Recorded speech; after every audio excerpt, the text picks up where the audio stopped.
सिंह जी,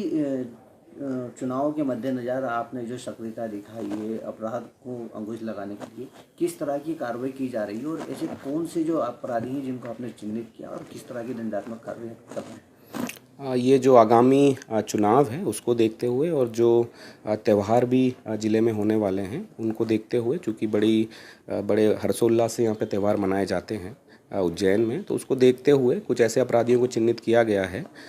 जो पिछले कुछ समय में एक्टिव रहे हैं, जिनके द्वारा गंभीर बॉडी ऑफेंसेस किए हैं या सांप्रदायिक रूप से सक्रिय रहे हैं। इसके साथ ही जो पिछले कुछ चुनावों में जिनके द्वारा अपराध घटित किए गए हैं और विशेषकर ऐसे अपराधी जिन्होंने महिला अपराध किया है, इन सभी अपराधियों को चिन्हित किया गया है और उनका आपराधिक रिकॉर्ड निकाला गया है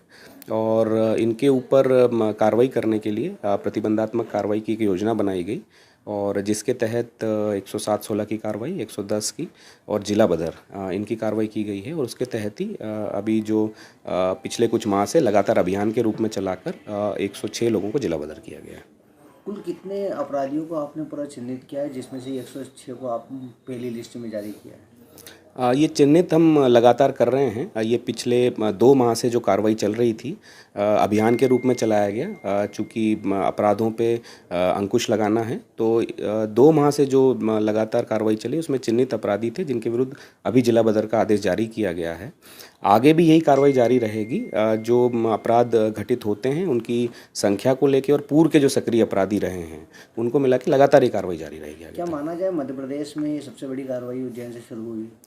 सभी जिलों में, चूँकि जहाँ पे भी चुनाव रहता है वहाँ पर इस प्रकार की प्रतिबंधात्मक कार्रवाई की जाती हैं, तो उज्जैन में भी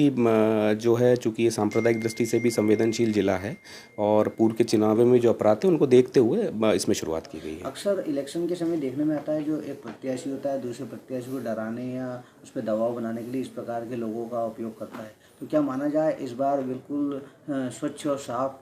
इलेक्शन होंगे? जी बिल्कुल, पुलिस और प्रशासन का यही दायित्व है कि पूरी तरह से फ्री पोल हो और किसी भी तबके पर, व्यक्ति पर कोई प्रकार का दबाव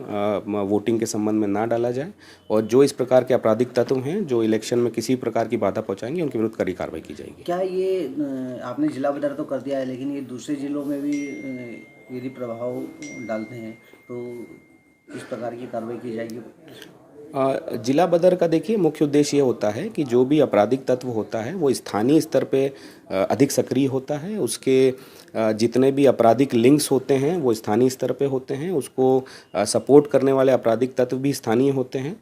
साथ ही जो उसको फाइनेंशियल सपोर्ट लगता है वो भी स्थानीय होता है। तो अगर ये नेटवर्क को हम ध्वस्त करते हैं तो वो एक तरह से अपराधी निष्क्रिय हो जाता है और उससे जो अपराधों में बढ़ोतरी होती है उसको कम करते हैं। जिला बदर के दौरान इन लोगों को पुलिस कैसे नजर रखती है? ये एक प्लान रहता है जिसमें साप्ताहिक रूप से सभी थानों की पुलिस कॉम्बिंग गश्त करती है और उस कॉम्बिंग गश्त के दौरान जितने भी जिला बदर के आदेश होते हैं उनमें जितने भी अपराधी होते हैं उनको चेक किया जाता है कि वापस तो वो जिले में नहीं आ गए, अगर पाए जाते हैं तो उनके विरुद्ध दोबारा कार्रवाई की जाती है। इलेक्शन के दौरान इनको क्या मतदान करने का अधिकार रहेगा या मतदान से इनको वंचित किया जाएगा? ये नियमानुसार देखना पड़ेगा कि क्योंकि जिला बदर को भी ज़िले में अनुमति दी जा सकती है, उसकी भी एक प्रक्रिया है कि अगर कोई ज़रूरी उसको पारिवारिक काम रहता है या अन्य कोई कारण से वो ज़िले की सीमा में आता है तो उसकी विधिवत अनुमति दी जाती है और चुनाव के संबंध में भी जो विधिवत कार्रवाई होगी वो की जाएगी।